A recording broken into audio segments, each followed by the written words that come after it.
You're listening to Sticky Note Conversations with Erika Washington. Way below acceptable. Way below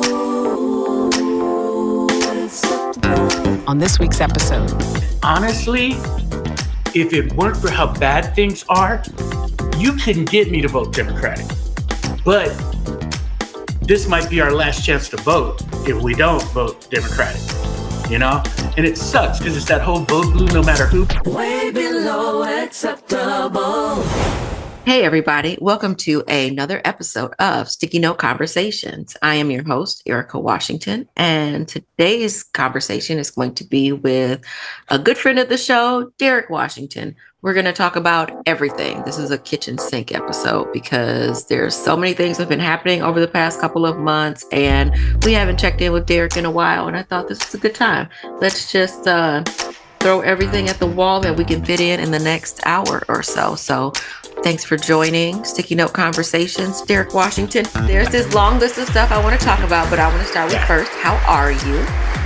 I'm actually amazingly good. You know what's funny? When you're poor, not poor, broke. When you're broke and you look at what you're broke from and you start just throwing crap out financially, it's a reliever. You know, like it's been life-changing to just get rid of stuff. I got rid of the Zaddy wagon. It needed over $8,000 in repair. And I'm like, there's no way I'm doing that. That alone was a big thing. I cut out a couple of expenses that made no sense whatsoever so that I could continue my Dutch Bros addiction, but yeah, it's just in general. And this isn't Celexa, my brain drug. This is like just financial freedom is very, and I'm still broke and I'm still working and I'm still hustling, but I was able to get rid of a couple of things that just were bothering me financially, and they ain't no bothering me no more. And a credit score is a made up thing, just like a border. So I don't care anymore. It's really funny about credit scores, that it's not a thing in other countries. And that they only started, I just saw this recently. I thought they had been around, since the dawn of time. No, it's like the 80s or something that they came up with credit scores. And they just keep getting higher. Every time I think that I have good credit, then they've moved the bar again. And so now it's 900. Because it used to be like the 600s. The 600s used to be a good credit score back when I was in my 20s. And then you got to get into the 700s and 750s and the 800s and what have you. And mind you, I have good credit by all the standards. I do not have an 800, but I do have good credit. But I had to learn how to get good credit based upon their arbitrary scoring, because anything can knock you off course. When my lease was up on my car and I turned it in and bought another car, the same car, using the same finance company, my score dropped like 65 points. Like, it made no sense. When you're never late on your car payment, you turn it in, it's cleared out, and then you just start a new loan, but your credit score drops. It's a way to keep you on the line and to keep you from ever getting ahead. Capitalism is really getting exposed lately, I think. And it's stuff like that. It's stuff about the billionaire class. Elon Musk the other day got up to $500 billion. There's literally, after he just got rid of all of these people with Doge, there's literally no way to explain that other than capitalism run amok. And we are stuck with it until such time that we're not. And, let them eat cake seems to happen every day. So I wonder what will be the spark that finally, it's going to be something that makes white people mad. Well, and in the conversation about capitalism, it is really important because I think so many folks are like, capitalism is a good thing. This is what we should have. And there's so many reasons why it's not. And I think I told you the other day something that I heard on social media on somebody's TikTok account. And it was a veteran of our armed forces who said it, and I was just scrolling and I don't follow this person, so I can't remember their name or if I could even find that video. But specifically, he said, and he's talking about the pushback on capitalism and how he had so much disdain, I think, for the military, even though he's a veteran, because he saw what was really happening and he didn't like it. And that was his opinion. But he said something to the effect of, you find these impoverished people, which you do because the recruiters are always in the low income areas, low performing school areas, to get these soldiers or to create soldiers from these folks. And they keep them with socialism. So he's like, you offer socialism to the military folks in order for them to protect capitalism. So you're giving them, they can go to college, they get housing, they get medical care, they get all of the things they need just to do this job, which is a big job. It's not downplaying the job of our military, but you're doing all that through a socialist sort of construct, not even sort of, it's a socialist construct. Yeah. But you're protecting the capitalism of everyone else who most people don't have health insurance, and they don't have this and they don't have that. From those very same capitalist entities that we're protecting. Yeah. After you told me that, I thought about it, and we talk about good wars, and there has not been a good war since World War II. And that was the last war that we actually were fighting for our freedom. And every war since then has been about either some sugar company or some people who said they didn't want communism to spread, but which had nothing to do with us. It's like Muhammad Ali said, why am I going to Vietnam to kill them when ain't no Vietnamese ever called me the N-word? Well, you were going there because the powers that be didn't have control over the minerals, over the resources. Same thing now all over the world. We got bases in Africa. Africa ain't attacking us, but Africa has minerals, and the mineral companies want to be able to keep the people in power who keep their people down. It's just like the whole thing is wrong. It's wrong. And then we spend how much money on this every year? And that goes to who? That goes to the killing companies who are run by 100 families. And as far as being Black goes, we'll never get in that circle. So why are we dying for you except to get the socialism? It's crazy. I mean, yeah, it's a way to have upward mobility in your family, because if you can be a veteran and you can receive veteran benefits, or you can go to school, then you can do more for your children, and you can start a business, and you're going to have health insurance for life and all these different things, so that you can have upward mobility if you don't get injured and or end up with PTSD because you go to war or what have you. Or, what else? Once you get that upward mobility, once you get the Camaro, once you get the house in Henderson with no yard, did they move your credit score up higher? Exactly. So I want to talk about a couple things that are happening. We can start with Sean Diddy Combs. As we're recording this, it's breaking news, but it's not going to be breaking news by the time you all hear us talking about it. Live from London.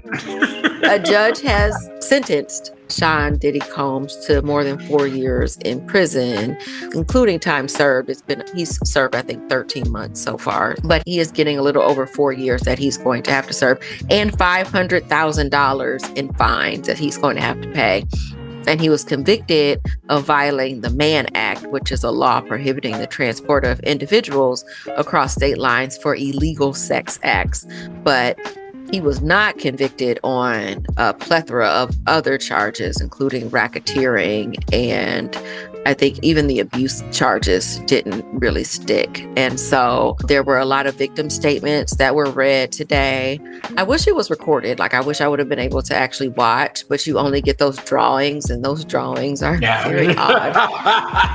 If he looks anything like those drawings when he comes out of jail, it's like, damn, right. Boy. I'm like, man, you look bad. Or either that or the court artist just does not like him at all.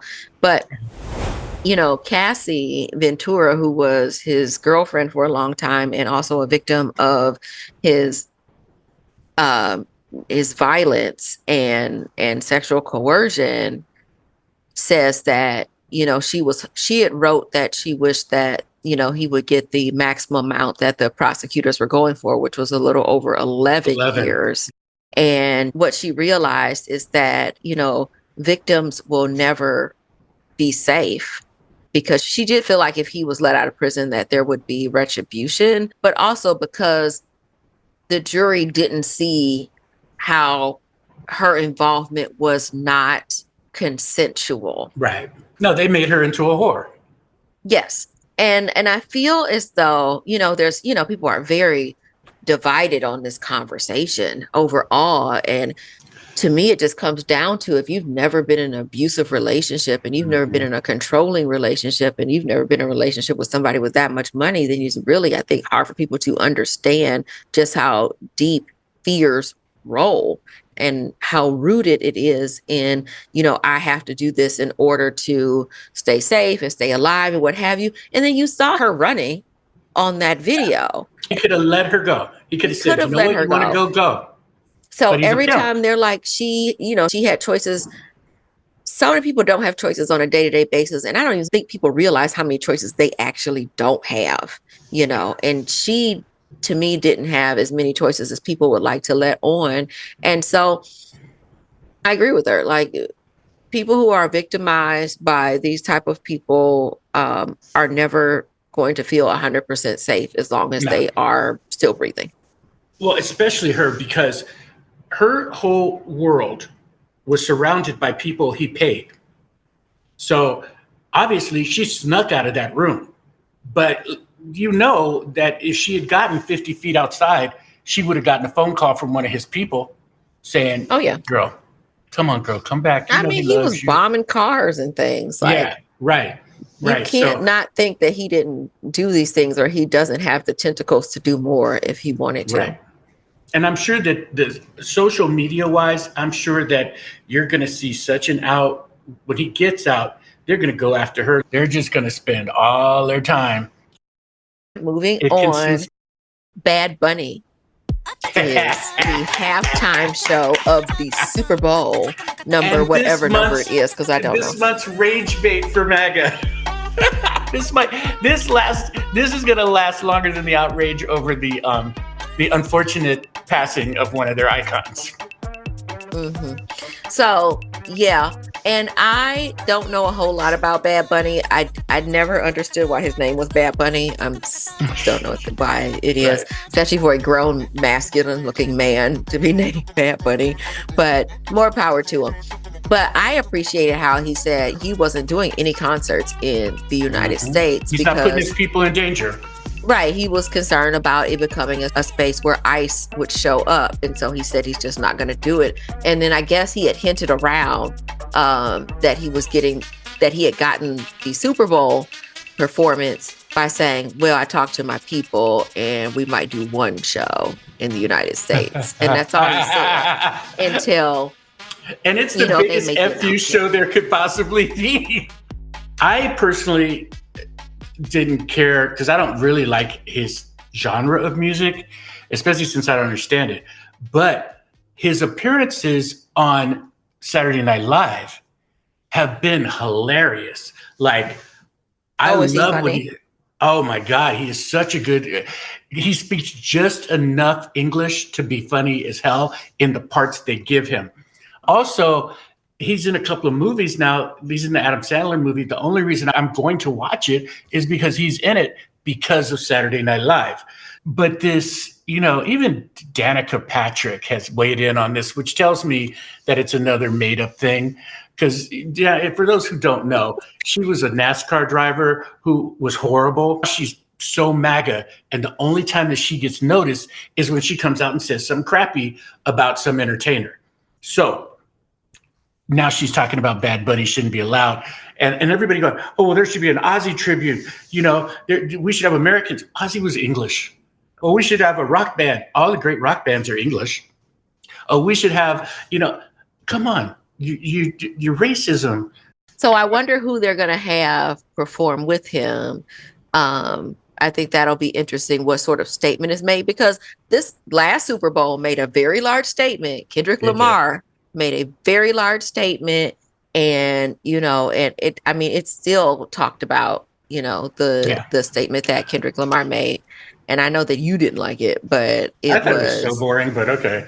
I thought all the statements were perfunctory and performative, but yeah, okay. It upset them, and that's all I care about. So, among the people, I know Cardi B has I don't call it a duet because it's not a love song, but they have a collaboration together. So she could end up on stage. Since we brought up Cardi B, I want to talk about the beef between Nicki and Cardi.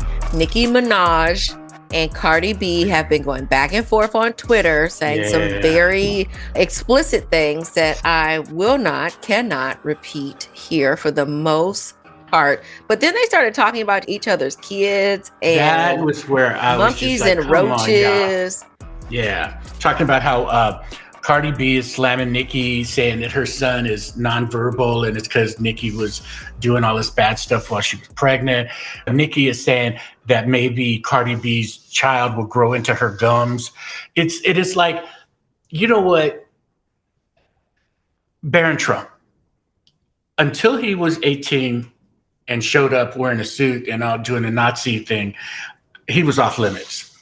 Going all the way back to Chelsea Clinton, they talked so bad about that little girl that it became a thing where you don't do that. You don't attack children of celebrities or politicians or whatever.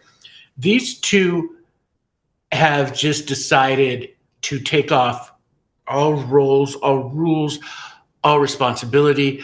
And I like both of them. Nicki, I don't know if you've ever seen that movie with her and Cameron Diaz. She's in it. Kate Upton is in it. And somebody else who's not as cute as them is in it. But Nicki plays Cameron Diaz's secretary. She is so good. Her timing, her everything. She's a great comedic actress. Cardi B I just love her so much. Going back to when she was talking about politics and she laid it out. I love her. This is beneath them. This is beneath them. And for two sort of Black women to be fighting like this, it's sad. It really is. And my friend, Derek Daniels, shout out to Derek. He is the ultimate Nicki fanatic. And he's like, look, if you say anything bad about her, I'm going to unfriend you. That's how deep their fan bases are. And so now you got all this new beef between people. And I know that doesn't sound like it's a real thing, but it is. It's almost like Republicans versus Democrats now. You got to pick a side. Jill Scott said, Queen shouldn't swing, if you know what I mean. And the thing about it is, and like I told you, I was like, Cardi B just had an album drop, and the name of the album is called Am I the Drama?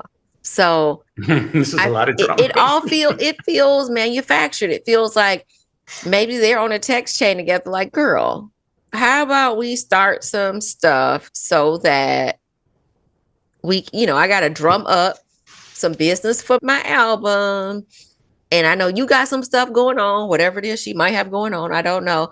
And here's the way to do it. And it puts us that everybody's talking about it. Rolling Stone is talking about it. TMZ, it's trending all over the place. We're talking about it. Everyone's talking about it, which is all anybody ever wants in the first place. Right. So I don't know. I just look at it as being manufactured. Even them talk about each other's kids, I think is low.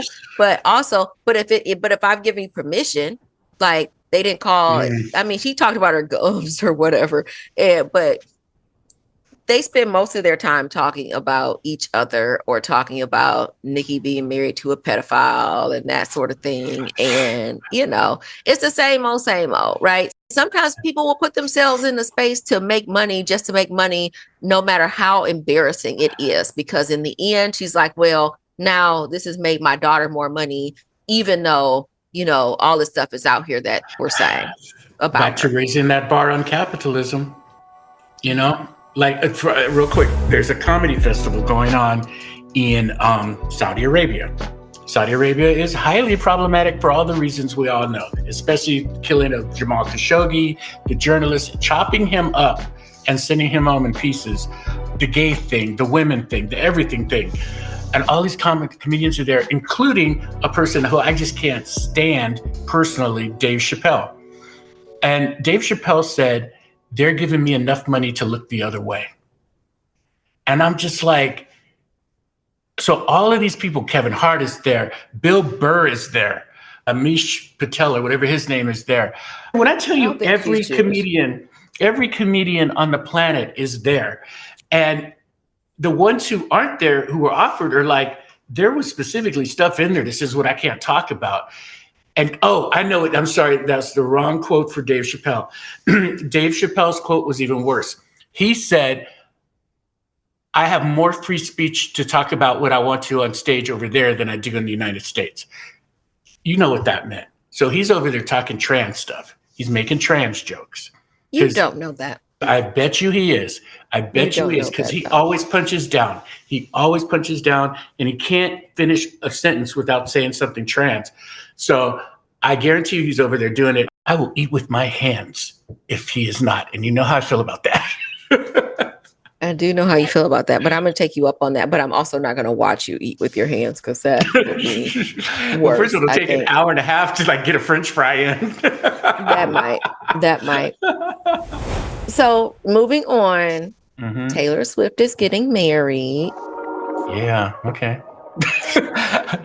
Can we talk about Benny and Selena? Because I just don't care. Like, Taylor Swift is just the ultimate white bread mayo sandwich, which I like better than Taylor Swift. Well, the funny thing about it is, like, I'm happy for Taylor Swift to get married. That's her business. That's what she wants to do. But finally, the interesting part to me, and I think we had this conversation when the news first broke, was like, people are so excited because I feel like they treat her like she's a kid, like she's like 22 or something. And she's like, she's almost 40. Like, she's close to 40. I want to say she might be 37 or 38. She's still a virgin as far as they're concerned. Except for every song, and she talks about all guys that she's been with. Yeah, but she's never ever. But she comes off with this persona of being this young, like sunshiny girl next door. But you are the grown ass woman next door who, is finally getting married at almost 40. And so I'm married to a man with way too much rhythm for her. That dude, he's sexy. He's funny. He was. He got the black girl effect. He had the black girl. He had the black girl. It was a black wife effect, but it wasn't his wife, but a black girlfriend effect. He had that, but she turned him back to looking like a racist cop. So he has that. He looks more like that haircut and that mustache. It makes it look like he wants to call somebody the N-word real bad. Have you ever noticed that she has possibly the worst fashion sense of any celebrity? Like, she always, and I think it's probably because of what you just said, though. I think a lot of it is America still thinks of her as a little girl, and she still dresses like she performs on the back of a pickup at country fairs. Like, while in McQueen, she manages to make McQueen look like not Walmart, but Kohl's. Yeah, I hate Kohl's. Get you some Kohl's cash. I think that, yay for them, but it is very interesting to me how it becomes such a news thing, because she is a grown woman who is finally getting married. So actually she's 35, but because she was born in 1989. So she'll be 36 in December. And I'm sure they're not getting married before December because it's in the middle of the football season. So she'll be a 36-year-old bride. And like, there's nothing wrong with that. And I don't think that 36 is old. But the way that people celebrate it, they celebrate like she's just this young girl who is finally getting her fairy tale or whatever. And it's just like, okay, she's any old random person that's getting married. Every MAGA girl will be looking at her wedding as their dream wedding. And every MAGA parent is just seething inside. The mom wants to say something nice, but she's afraid of upsetting the dad. That's the one thing I will say about Taylor. Thank God she's not MAGA. Thank God she has stood up against Trump. But did she? And this is the thing. So Taylor was on Trump's, shit list or whatever. And he was saying negative things about her. But then you never heard her man say nothing about that. Like, the fact that the president is calling your soon-to-be wife out, or the woman you think you're going to ask to marry you at that point, you're not that person. So is he protective of her in any sort of way? Like, you just don't say anything at all? I don't know. One problem I have with both of them is their proximity to the Mahomes, Patrick and Brittany. I just think that they are the worst possible couple on the face of the earth. Patrick for just, I don't know. His ancestors are really disappointed. His ancestors are just horrified. And she is the classic definition of a generational wealth stealing snow bunny. Like she is the archetype for that whole world. And I just both of them sicken me. And the fact that she's an open Trump supporter, and again, he says nothing, but goes along with it. Well, then maybe he is too, because that's the thing. I know he is. Yeah, money. When people were Capitalism. talking about that one dude that recently got shot in Utah, you know, everyone kept saying, well, I just feel bad for his wife. And I was like, oh, because they aren't like cut from the same cloth, or were they not equally yoked? Was she not and have the same feelings as him about how he felt about Black women and everyone else? You're listening to Sticky Note Conversations with Erika Washington. So, ICE. Did you see that ICE and the FBI and some other agencies invaded a apartment building in Chicago like yesterday and drug all these people out under the guise that they were looking for a couple of Venezuelan immigrants who were allegedly a part of a gang, but they detained all of these Black American people, more than 40 of them, and including children in Chicago. All of this, every bit of this, is about Black people. And I'm talking from the firings in the federal government to ICE.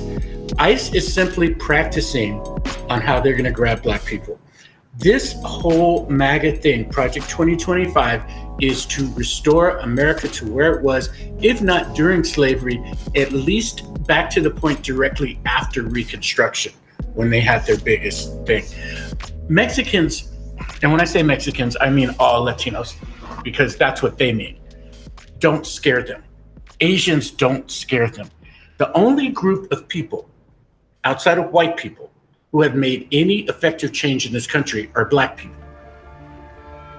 Black people, every single thing.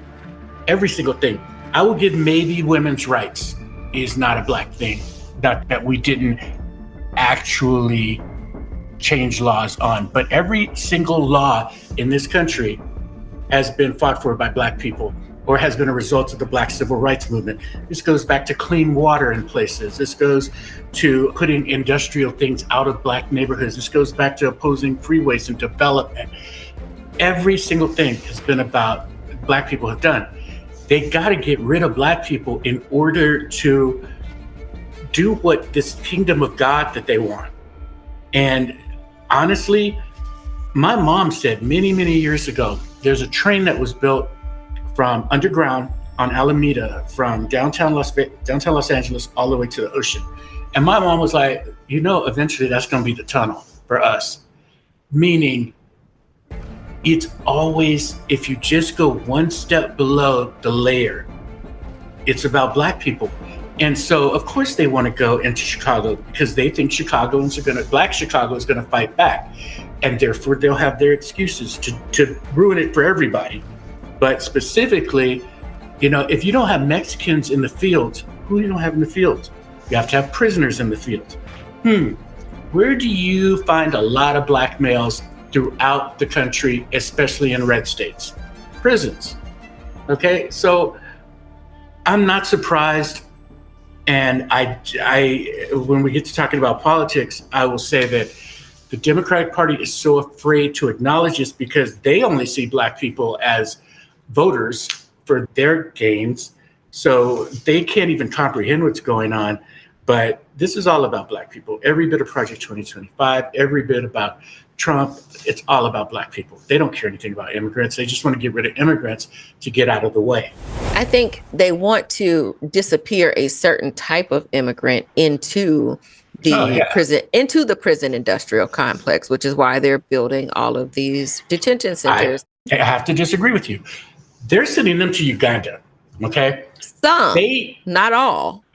But I guarantee you, Mexicans don't frighten them. And I also don't think that they're going to put the Mexicans in the prison system. I think they want them gone because they're not white. Because the clear illegal aliens, you could go to Boston right now and walk in any South End neighborhood and find you hella Irish people who are here illegally. That's a thing with Irish people. They come here and they overstay their visa. Everybody knows that. Same thing in Chicago. It's not even a secret. Everybody knows that. But they're clear. And the whole thing's disgusting. No, I think to a certain degree, yes, they are deporting some to various places, to Venezuela, to Uganda, which is so odd to me. And there has to be more below that layer too, right? Yeah. And then whatever threats are made that people, if you don't take people, like what that means for their safety and their government and their, economy or what have you. But I think some will end up in the prison industrial complex of the United States, and then others will fill those prisons with more Black folks because prison population numbers have declined over the past few years. I remember reading. As private prisons have gone up. So, yeah, right, because they were building private prisons. And I remember having a conversation with, I wasn't really having a conversation with them. They were having a conversation, and I was just sort of like a bystander on the side. I was a friend of a friend's house. And the man was like, oh, yeah, you can invest. It's a great investment to invest in private prisons. And I'm looking at him like, the Atlantic slave trade. Yeah. And he's like, yeah, there's a lot of money to be made there. And he's like, because their phone calls are expensive and this, that, and the other, and so much money I have to pay. And I'm staring at this man, this Black man. And we are the only two Black people in this room because he is not married to a Black person. And and the person that invited me there is not Black. It's just a bunch, he's having all this conversation and running his mouth. And I'm just like flabbergasted. Like I literally am flabbergasted. I think it was his house, right? It was his house and his family or whatever. And I was just like, that's disgusting. And I think I did say something, but I don't remember what I said, but I kept it very short. Like I didn't get on anybody's soapbox or whatever. I was just like, private prisons are an evil thing, an unnecessary thing it should not be a business. Crime should not be a business in any way. The corporations have always, private prisons, gas chambers. Porsche worked for Hitler. Was it Dior? Who was it that worked for? It was Coco Chanel. Well, Coco Chanel screwed them. But one of the big designers actually did Helmut Lang's too young. But anyway, one of the big German designers actually did their uniforms, like designed the look specifically with the intention of what those uniforms were supposed to do, like stormtroopers and Gestapo and all that stuff. Mm-hmm. So again, hatred. Comfort and fashion as a fascist. Right. Private prisons, all of this stuff. Remember, the Iraqi war, the first thing they did was privatize the meal service and give it to some Republicans. The meal service for the United States Army had run just fine since the beginning of time. And they decided to privatize it and then give it to their cronies, who then keep them in power to give it to their cronies, who keep them in power to give it to their cronies.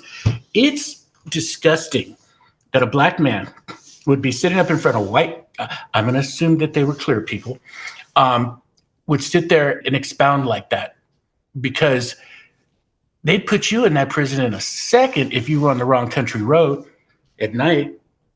So, I could go work for Americans for Prosperity tomorrow. I could do that. And I would make a lot of money, a lot more than I've ever made doing anything else. And there are many times when I have gotten down and I've been like, you know what? I should just take up the offer. I can't. So in pivoting towards the Democratic Party conversation, yes. I want to talk about Democrats, but I want to talk about politics as a whole. I watched an interview last night. It was a podcast. It was a brand new podcast by New Era Detroit. New Era Detroit is it's like a radical sort of organizing group that does a lot of work to try to protect the neighborhoods and what have you. Is that radical? In the way that they show up, the perception can be looked at as pretty radical, right? In the way that they will like just shut things down, like at any particular time. But I think that it's to each his own, right? If you're going to call it radical or not. Anyway, his first guest was the former mayor of Detroit, Kwame Kilpatrick. Kwame Kilpatrick was the youngest mayor in the history of Detroit and probably a lot of other places. He would have been one of the youngest. He was a Black man, all of these him because of his name. His name caused problems. Well, and so his name didn't cause problems. Detroit is 80% Black. His name didn't cause a problem. But what caused the problem was the work he was trying to do, right? Mm-hmm. And he was very young. So he was portrayed as like some sort of hip hop mayor, this, that, and the third, a gangster type thing. He wasn't a gangster. His mom was in Congress. He had already worked in the State House. He went to Cass Tech. Cass Tech is a very illustrious school. Diana Ross is a graduate of Cass Tech. He was not like a hood dude, right? But that is the portrayal that they gave because he's very large man too. He's 6 foot, whatever. He was almost 300 pounds. He was a big dude. And so a lot of stuff happened, and they kind of run through all of the things that happened and how this level of corruption that they said he did brought him down. He ended up going to jail for a while, prison for a while. A lot of stuff happened, right? But he was pardoned by Trump. And he was pardoned by Trump, I think, I can't remember what year, right before, like the night before Trump left office of his first term. And so they talk about that. And Kwame Kilpatrick says, well, I didn't ask him to do it. And nobody in my family asked him to do it. This was all because of God. And he goes into this thing about God is the reason why he was able to get out of prison and have his conviction overturned or whatever. And so both Kwame and Zeke are like, well, Zeke, who is the founder or whoever of New Era, I don't know what his title is, but he's the leader of New Era Detroit, says, well, I don't know why people blame you for supporting Trump. Like, he took 20 years off your sentence, basically. You could have spent another 20 years in prison, and I can't blame you for wanting to support a man who really did all this stuff for you, blah, blah, especially he didn't even know you, whatever, what have you. And I stopped watching right there. That was about an hour into the interview. And it was like an hour, 48 minutes. And I was really turned off. And I was turned off because intelligent people should be able to hold multiple things in their head at the same time. You should be able to hold in your head that Trump pardoned you, but Trump also does not have it is not looking to do anything positive for Black people and the Black community. His pardoning of you is a setup so that you can then be a Pied Piper to bring in others to say, this is a good thing. He's a good guy. He's not so bad. Don't listen to all of that or what have you. And it worked because the guy was on that podcast and Trump's message got out there. He got what he paid for. He got exactly what he was paid for, because the podcast, if you're listening to it, how many thousands of people listen to it? And the Black men who are in this Black man incel movement right now, where they hear that, and it worked. It absolutely worked. He didn't need to know you. He knew what you would do. You got played, bro. Yeah, and I just didn't understand how, like, now both of y'all are getting played. And both of you are saying that you see why you would support. Like, you could say thank you and be cordial. Thank you for what you did. I appreciate it. But that does not mean I'm going to be out here stomping for you. That doesn't mean I'm going to be out here saying X, Y, and Z, especially because you're not influencing his policies to do something better. Leading Black people to the prison system. Right. And so, but the showers at the concentration camp. So now it's like, I think about the Democratic Party and like where they stand and where they how they're showing up right now. How does the Democratic Party show up on the eve of 2026, which means a midterm election season, which means everyone's going to be back out begging for people's votes and having nothing to show for it. Yeah. What did you do the last time? Erika, here's my problem. Joe Biden is the devil. And I'm going to say this. Joe Biden is the reason we're here. Not the devil. The devil. He is the reason we're here. From appointing Merrick Garland to always being like trying to play both sides, to sucking up to Israel, to doing all the things he did, to not giving Kamala a chance to actually run a primary and win, or whomever, to then giving her 90 days to go out there and save your reputation and make everybody pay attention to her and not all the crap you did during your fortune. He did not give us Harriet Tubman. And that to me is a problem. Because on the $20 bill. Yeah. And didn't even try. So my thing is this. That was a moment we deserve. That is a moment, and she should be on it without the Indian killer, but they were going to do both because we can't ever have anything, especially a Black woman, to ourselves. But Joe Biden had all his time to just say, this is important to me and to our country. But I guarantee you the consultocracy, which is made up of a bunch of white men, told him, no, because we have to reach out to the middle and blah, blah, blah, blah, blah. And we didn't get it. He let the Voting Rights Act go away. He did nothing for us at all. And then you let Trump win. Okay? Come on. The simple fact of the matter is the Democrats are now going to come into every Black church, and there's going to be Negroes who are in there stumping for them. And honestly, if it weren't for how bad things are, you couldn't get me to vote Democratic.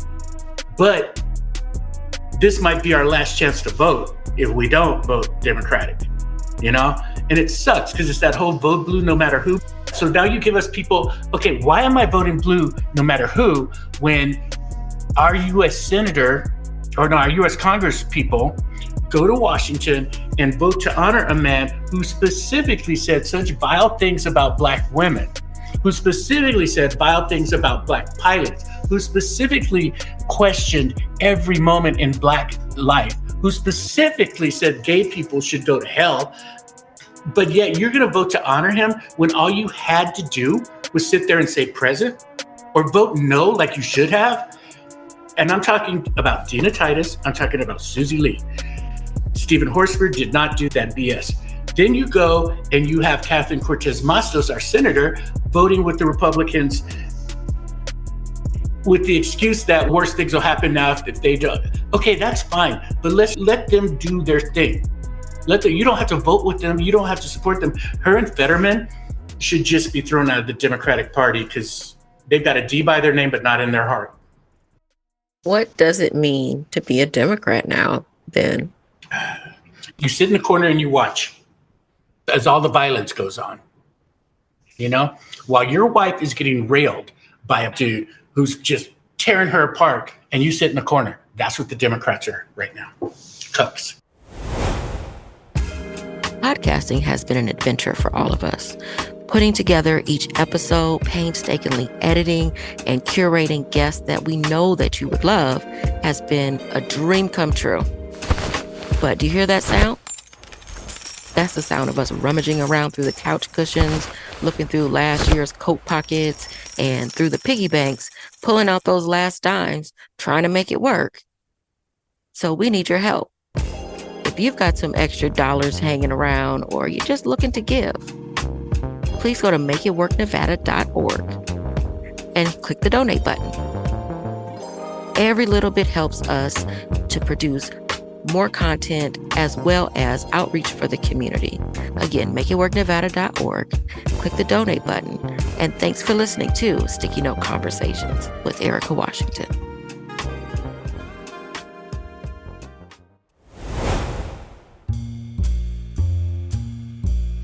So, the shutdown. At this very moment, the government is shut down. We use that in quotation marks because everything isn't shut down. And it's not the first time. This threat happens so often that it's just like, the government's going to shut down if they don't hurry up and do X, Y, and Z by midnight. And it always gets right to that edge. And then either it passes or it shuts down and people have got to make a decision. But this time, with it being shut down, the current administration is saying that it's all the Democrats' fault, but because they wouldn't vote for X, Y, and Z, which is fine, right? If you are standing on business, stand on business.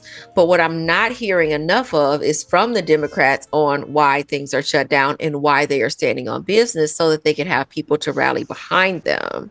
I could rally behind you and rally behind a shutdown, even if it directly affects me, if I think in the long term it's going to better affect me to hold the line. But I don't know. I feel like there's just always this lack of communication. You're not even telling us what we need to know so that we can understand and be behind you if we should be behind you, and or call you to task. Erika, they can't. And I'll tell you why. It goes back to the black thing. Ever since Trump's been in office, the whole point of Project 2025 is to get rid of government employees. Who are the government employees? What is the main way you keep a black middle class in this country? Or has been? Government employees. You got Miss Jackson down at the Department of so-and-so. You got Harvey at the post office. So right now what they're doing is they're destroying all the agencies and firing all the people from the agencies that actually work on things that affect black people. Like just every little organization, be it the EPA. They're getting rid of the EPA. They're getting rid of the post office. They're doing horrible things to the post office. That's where black middle class people are. Democrats are so scared to mention race in anything that why should black people care? All they know is so-and-so just got laid off and they don't have a check, or the payments ain't going through on something. This is about race. It's about Project 2025. And the Democrats can't come to terms with that. And the Democrats are always trying to appeal to people who can't vote, is another problem. The Republicans are saying, oh, this is about Democrats trying to give illegals, aka brown people, stuff that they don't deserve because they're illegal, but because they know that'll work on the white people who vote for them. And a lot of black people too. But they can't say anything about race because they're so scared of alienating the middle. Ain't nobody voted for you who didn't vote for you before. So now you got to get the people who voted for you to vote. They don't want to also, and I'm sorry to be on a never-ending sentence, the millennials and the Gen Xers in the Democratic Party feel like it's their time. Honestly, we should skip right to Gen Z. I don't know what Jasmine Crockett is, but whatever age she is, start there and go down. It's probably a millennial. Okay, so start there and go down. The rest of them, I mean, look at it, Chuck Schumer. And, I can't stand AIPAC Shakur. I cannot stand him. Yeah. He is... Jasmine Crockett is 44, so she's just behind me. So let's say 45. Let's say 45 and bring it down. You could let Beto in, I guess, because he's useless, but okay, he looks good. But, get more Jasmine Crockett, get more Maxwell Frost, get more Stephen Horsford in there. Unfortunately, what is that? That's all the black folks who have to save you yet again. It's a mess, and it's all about race and religion. I don't think we give the religion part of this enough. And class. It's always going to be about class in this country, but race and religion are what Project 2025 is about. It's how the people at the top are going to get what they want by using race and class and religion. So yes. And how evil are they? How much money do you need? Like you said about the raising of the credit score. Used to be a millionaire. You had your little parties out at Sag Harbor and the Atlantic accent. But now you got billionaires who aren't going to be happy till they're trillionaires. And the only way they can be trillionaires is to keep lowering everything for everyone else. Jeff Bezos, who I thought was cool, turns out to be amongst the worst. Mark Zuckerberg is actively trying to kill us all. And Elon... He's been eating up all of Hawaii for years. Because he knows there's going to be a revolution. He wants to make sure he's on an island. That's why they all go to New Zealand in their yachts. It just doesn't... Anywhere there's a Kardashian, I know is a bad place. That's the compass. If a Kardashian is there, then there's probably evil doing happening. Not the Jenners, the Kardashians. I'm okay with Kylie. Okay. So I think it's time to move on to a lighter note. Well, I'm giddy with excitement. Yes. So recently, we were far apart, but we had to do something together. We had to have our Downton Abbey date. So Derek got his ticket and went to a movie theater near him, and I got my movie ticket and went to a movie theater near me on the opening night of the final installment of Downton Abbey. So the finale, the third movie, and wraps up the 6 seasons of the show. Like I realized that 6 seasons. Yeah, it was 6 seasons. Wow. 6 seasons and 3 movies that I started watching when I still had children in my home, and I think I was still living in that cute little green house over downtown.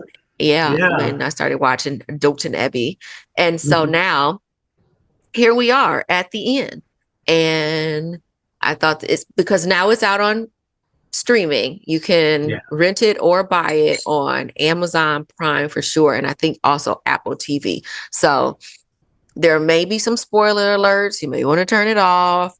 Oh, there's going to be spoiler alerts. If you haven't seen it, just just come back. We're not going to like overindulge, but we are going to talk about the fact that Downton Abbey is here and gone now. What did you think? First of all, I would like to give a shout out to just how bad the theater at Town Square is in Las Vegas. They had the nerve. I'm going to see Downton Abbey. I dressed appropriately. I mean, I didn't wear a waistcoat, but I looked nice. I combed my hair. I showed up. So you looked like a server. Yeah, exactly. I look like a footman. Yeah, I thought you were a waiter. So I get there. They have put Downton Abbey in this shabby little theater where the seats did not recline, where there was no drink service. It was a horrible experience.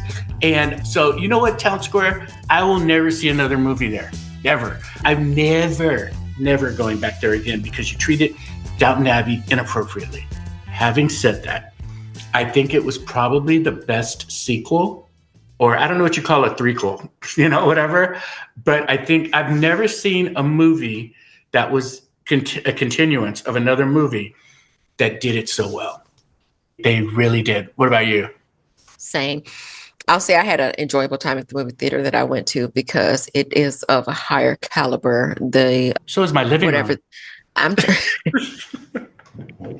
It's called the Alamo. Okay. Shout out to the Alamo in St. Louis where they do it right. The Alamo in St. Louis at the Foundry is a great movie theater. It offers full service at your seat. So you can order vegan meals, you can order all types of drinks or what have you. And they usually have themed drinks for like big movies. I didn't see a themed one for this. Do you hear that, Town Square, you lazy bastards?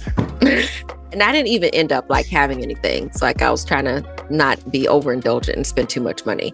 But they do offer, and it's usually you can buy like souvenirs and stuff. And so the movie itself, I enjoyed. I think what I liked about it is that, to your point, it was very seamless in how it went from, the show to movie. If you rewatch the entire series in each movie and then went to go see it, the continuity would have been right where you needed it to be. It wasn't too off of anything. I think that, and they didn't overindulge and they didn't try to rush, because that's how I felt. Those Sex and the City movies, I felt like they tried to rush and just like piece a bunch of stuff together and say, we don't know how to actually write a movie script, so we're just going to put a bunch of episodes together and make it seem like this is a movie. Right. I didn't get that from this. I got that there was an actual beginning, middle, and end. And we also showed like growth with the characters when you look back on so many of them. And natural growth. It didn't seem out of place when you watch it just like that. Yes, especially with the passing of Dame Maggie Smith, who was the Dowager. And she had already passed away in the last movie. Like they had her have her last moments in that movie. And then she is actually now. Yeah. So it didn't seem like they were trying to make up something to cover for the fact that she just died. That she had died, because they knew she was going to die and she knew that she was done. She said before that was her last movie. She wasn't going to do another one because she was old and tired. But they kept her in this movie and just enough. She was overarching. Her portrait was shown multiple times. If you walk through that hallway, you were not going to go past that and not see her portrait. But then just herself, her presence was there. And it wasn't, I wouldn't say spirit. I just feel like her presence was in the room. Like she was just, she was guiding things. And especially with Mary, I will say I think the idea of Mary getting divorced was fine for a storyline because it was of the times, the 1930s, and women were, starting to have some access to resource and freedom. So in order to showcase what was going on in the 1930s and that people were getting divorced and felt like that they could, I think that's fine. I will also say that I don't know, that character, the guy she had married, it felt like they made him a whole totally different person or something. And I think it came down to he couldn't do the last movie and then he couldn't do this movie. So either they should just replace him with another person, or they need somebody who looks like him, because we could have forgotten easy enough and just been like, I can't tell you what he looks like now. Yeah. I don't barely know who that man was. So, like you really could put him in a waistcoat with everybody else, dark hair, you look the same. So the storyline is that Lady Mary is in a scandalous divorce because of the way things were. Because he cheated and had a mistress. And they didn't even spend too much time on that because it didn't seem like Mary really cared either. I didn't get the feeling that she was like, they needed a little drama, but it didn't feel forced. And in our lifetimes, especially in mine, divorce has been very scandalous, especially in certain sets. I remember when the people behind us, my best friends, the bishops, when Geneva and whatever his name was, Jesse, when they broke up, it was a thing because we were all middle class. And in our circle, people didn't get divorced. So I got it. I will say, back to the Countess, the Dowager, throughout the entire movie, you realize that none of the situations would have happened without her. Like, none of the growth, it was like you realize what an overarching figure she was. And it was a seamlessness that again, you got to compare the troika of things that happened in entertainment over the last couple of years. And just like that, The Gilded Age and Downton Abbey. And Downton Abbey and The Gilded Age are much better at continuing things than in Just Like That. I will say that Mary's probably because of Mr. Julian Fellows. Right, who will kill a favorite character in a minute if it gets him to his point of what he wants to do. Matthew, you must go. Yeah, but I will say this. The sets were amazing. The fashion was amazing. The way they brought every character in. I never realized before how funny or how he is the comic relief that Mosley is. Mosley is very much the comic relief. Like he is almost like Charlie Chaplin, like pantomime at some points. And I really loved how quiet his wife is. Like she is such a quiet demeanor. And she's a velvet hammer though, because when she needs to, she puts him in his place and says, "Stop all the tomfoolery." Who I loved growth is Edith. Lady Edith. Edith became a baddie. Edith was like, I will take care of you, because Mary attracts like people a certain kind of man. Do you remember when Mary went to London to go test the waters on that dude's? Yes, I do. Mary, and I'm the one who told you that from the beginning, Mary has always been a part. She was born a little before her time for the sexual revolution. She was fast. Because I don't think Mary was fast. No such thing. I don't think that Mary needs to have a man or get married again, right? Like she's just like, she understands the rules, but she was very much willing to have Mr. Pamuk come and give it a whirl, even though she was like, oh, we could never. And notice, she woke up to him dead. She didn't say, "We're done, get out." Right. No, he was just, so whatever it is they did, because he said you would still be a virgin for your husband. So I don't. Oh, I forgot about that. Gross. So I'm not sure exactly all the things that were happening. Oh my goodness gracious, right. Mary. Right. So some things happen, but not all the things happen. And he was Turkish. He probably knew some delights, you know? And then you've got the tryst in London to try things out. And you've got then told that man she Matthew. wasn't satisfied. Yeah, she wasn't interested. She was like, I don't think we're a match. Because she had already been around the way with Mr. Pamuk, and she had been married to Matthew, who obviously, was doing whatever it is he needed to do. And then it became the race car driver. But then there was that other dude, Tony Gillingham, that was chasing after her. She should have married Tony Gillingham. And she was like, everybody was like, introduced. Oh, no, he was the one who came with the government to see how the farms were working. Yeah, I got you. Yeah. But, her dance card stays full, and that big old house, she could have, many of company if she'd like over the years. Now that that's what she chooses into the alternative forms of life, I really forgot about Mr. Pamuk, and God only knows what that depraved scoundrel did to her. We don't even know what it is, but whatever it was, she had enough strength to drag him back to his bed. So, right. Gave her some superpowers. So, I will say that I was a little slightly disappointed that Thomas wasn't used more. But he got a happy ending. So to speak.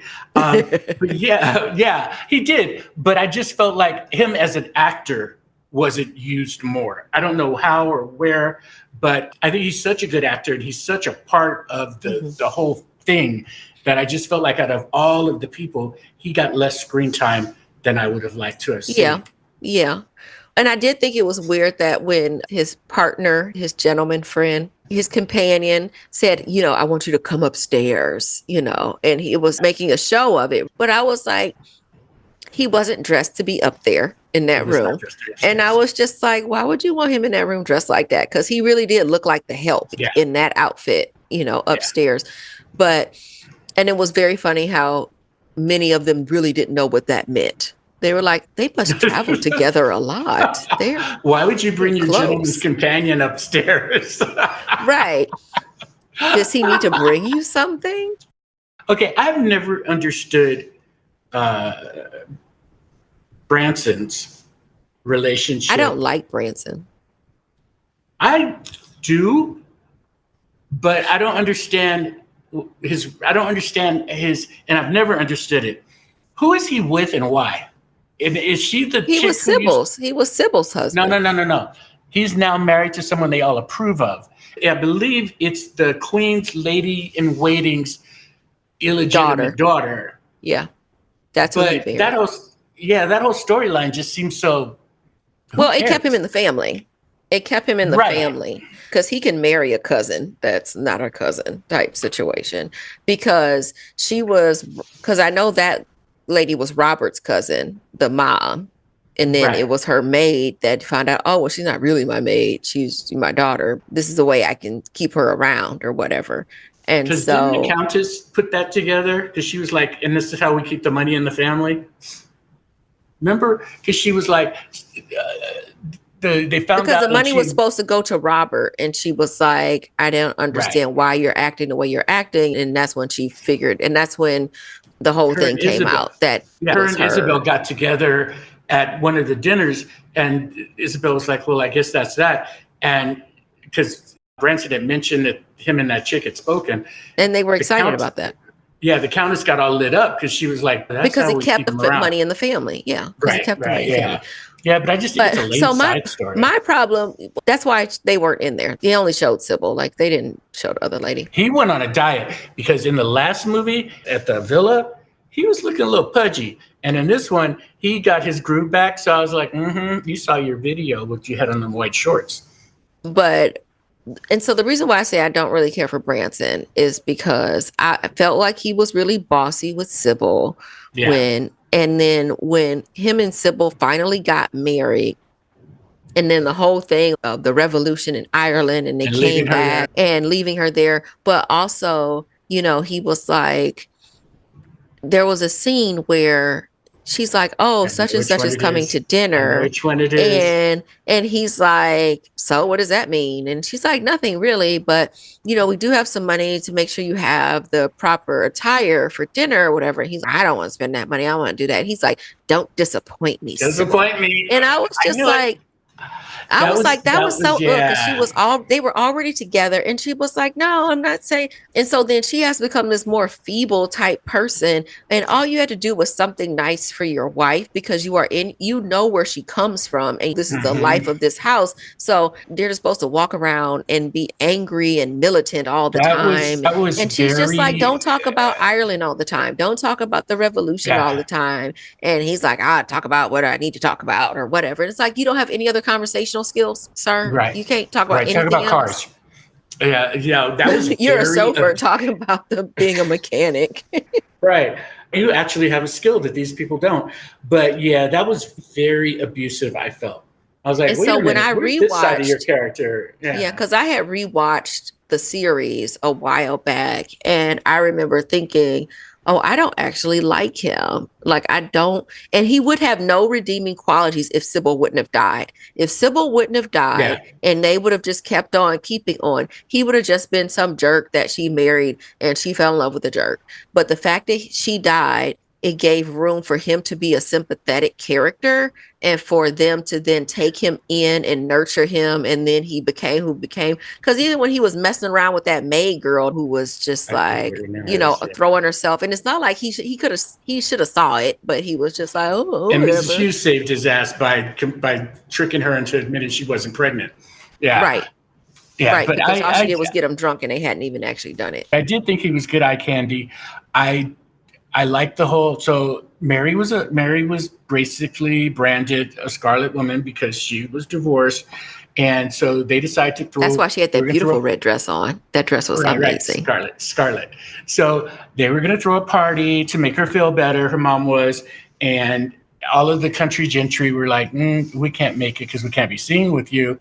And then Noah Coward and Guy, whatever Thomas's companion is named, the movie star, they come to town, and behind Mary's back, they arrange for Noah Coward to come to dinner.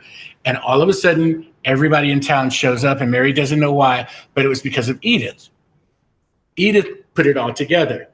And Edith twice during the movie saves the day. Mm-hmm. Once epically at the horse races. So all of the Downton money, all of the Levinson money, which is Cora's side of the family, is gone because during the crash, they kept it.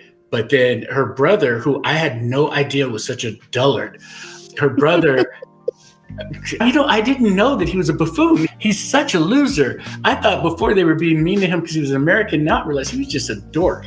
So he lost the money by getting involved with this con man who he brings with him. And I thought that was going to be a whole other storyline, but it turns out it wasn't. That guy was too hot for him anyway. So that guy, who's a con man, is there so they can get more money out of Cora and all of the remaining parts of the estate so they could reinvest it. Turns out he's a con man. He also screws Mary. Damn, Mary. Once again, her body count.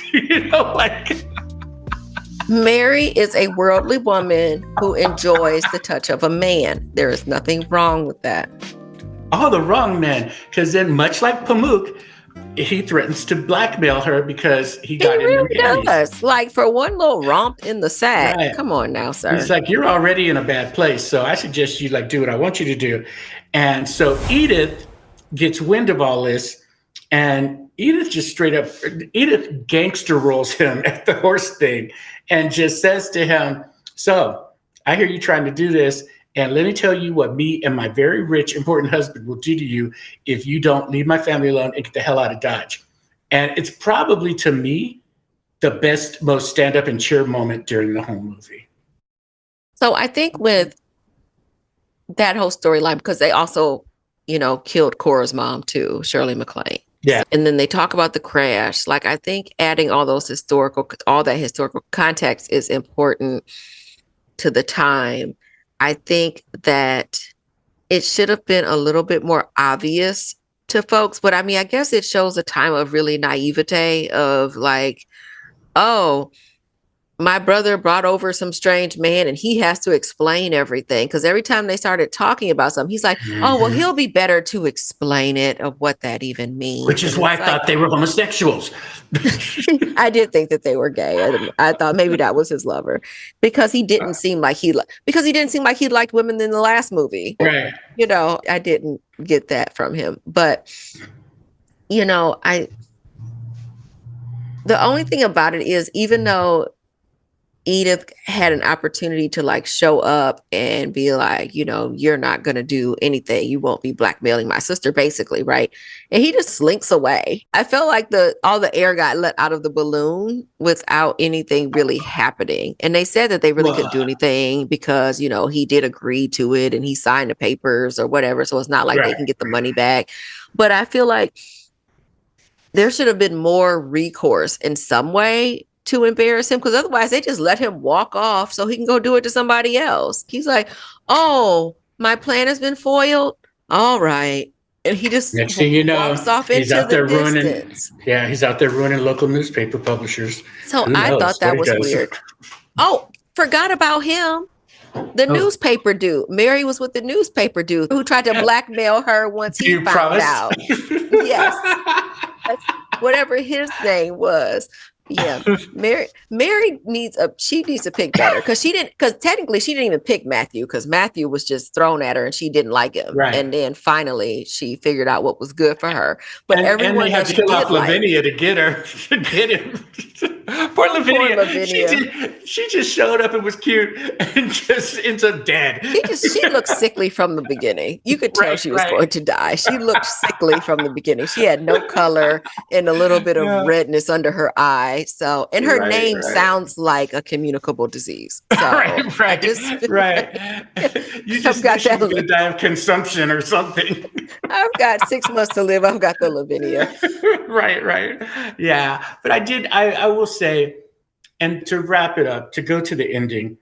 Before you wrap it up, I have to say how cute Mrs. Patmore is with her little hairstyle. Oh, she's adorable. Miss Patmore looks so cute. And she looked like she was a happy woman, even though her and her husband had gotten married, but they hadn't actually consummated their relationship. Because she's like, well, I'm so busy at work and now we're going to move in together. Now he's going to expect those sort of wifely duties. Ma'am, y'all didn't have a honeymoon or nothing? And you should, this goes back to how different things were. Get in there and get you some. You've been in that kitchen for so long. You know what? Get some lard, start making things happen, and just go for it. But she was real, like, I don't know, but so was Mrs. Hughes, though, with Carson, which I understood because Mrs. Patmore's dude was, lovable. I could see, okay, you know what? I'm going to give you some because you're so adorable. Carson, you couldn't have climbed on top of me. Just what would Carson do? Like, first he put down the towel. Carson would be very much like, okay, so right now, what I'm suggesting that you do is that you wear. It's always been done in this house. This is how it should be done. This is what it should look like. There should be no grunting like a common scullery maid. Yeah, I will say, Carson reminds me of you so much, so much. You are very much Carson to me. And every time I see Carson, even as whatever the actor's name is when he's talking, I'm like, oh, that's so Derek. That is so Derek. It's like there's this level of civility that is there, like we must be proper. And then it's just like, sir. And then you do something really strange and you're just like, what? That is Carson. That is you. Yeah. Anyway, wrapping it up because we've been talking for too long. So wrapping up Downton Abbey, the finale. I think that it was a wonderful movie. I strongly suggest for anybody who's a fan of the series. I can't imagine any fan of the series who's not already seen it. It's definitely worth it, whatever you have to do on the cables to watch it, streaming or whatever they call it now. I feel like it was one of the most bestest, heartwarming movies I've seen. But if you've never seen it, don't bother. I don't think, if you're a straight guy. If you've never seen it, start from the beginning. Because when I went to the theater and saw it, the lady that was sitting a few seats down from me was there with her husband, and you could hear her explaining. No straight man wants to see that kind of movie. It just doesn't happen. But he said he enjoyed it because afterwards he was like, "Oh, I enjoyed it," and I was like, "Oh, okay." But I was a little annoyed because I'm like, "Y'all gonna need to stop talking because I know you're trying to help him out, but y'all should have came by yourselves or do that part at home, or just he made him watch it." Yeah, but I do feel like it was a wonderful movie. Not a second was I like, what is the point? The characters were all true to self. The way they ended it with otherworldly images of people who had been in the show and no longer there.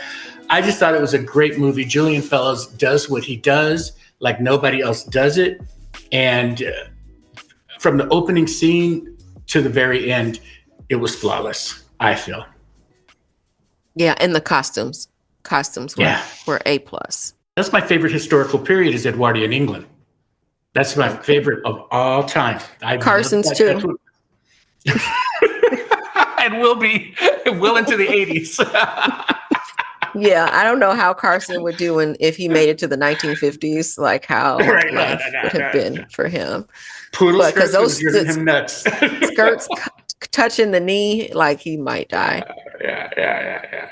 But before we go, my final thoughts, I think we covered mostly everything. The only other thing I'll say that I thought was really funny is that children were seen and not heard in that time period because the children showed up randomly. And then as soon as adults walk into the room, they are ushered out like, ooh, why are they here?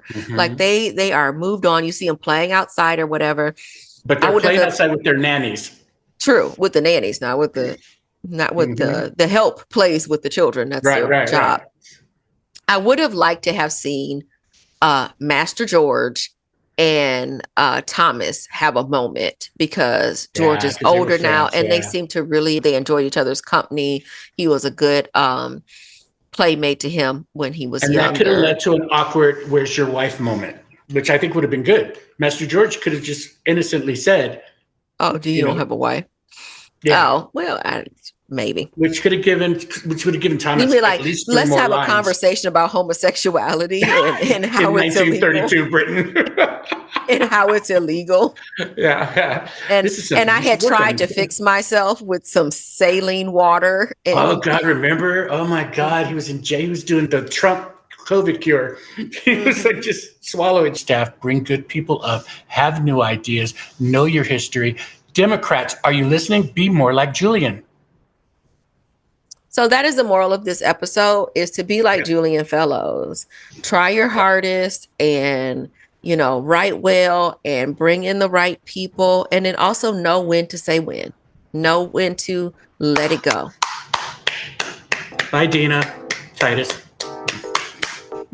And y'all, so that is another episode of Sticky Note Conversations. I hope you enjoyed this episode as much as we did. So we'll see you again soon. And if there are things you want to talk about, please reach out. Sticky Note Conversations at makeitworknevada.org is our and make sure email. They subscribe. And make sure you subscribe. Make sure you like. Make sure you share. Make sure you rate on Spotify and or Apple if you listen there. And let the radio station know, let KUNV know that you love Sticky Note Conversations. And if you have it in your heart to donate, any amount is great. Go on the makeitworknevada.org website and hit our donate link because that's how we keep this show going. Thanks again for listening to Sticky Note Conversations. I am your host, Erika Washington. Thank you, Derek. Toodles. Thanks for listening to Sticky Note Conversations with Erika Washington. Hosted and executively produced by Erika Washington, with editing by Black Gypsy LLC and Simone Endres. Special thanks to KUNV 91.5 in Las Vegas. This show is powered by Make It Work Nevada, a project of Tides Advocacy. And a special thank you to Grove GT Teague and Eno Savad, who made our new theme song, Way Below Acceptable.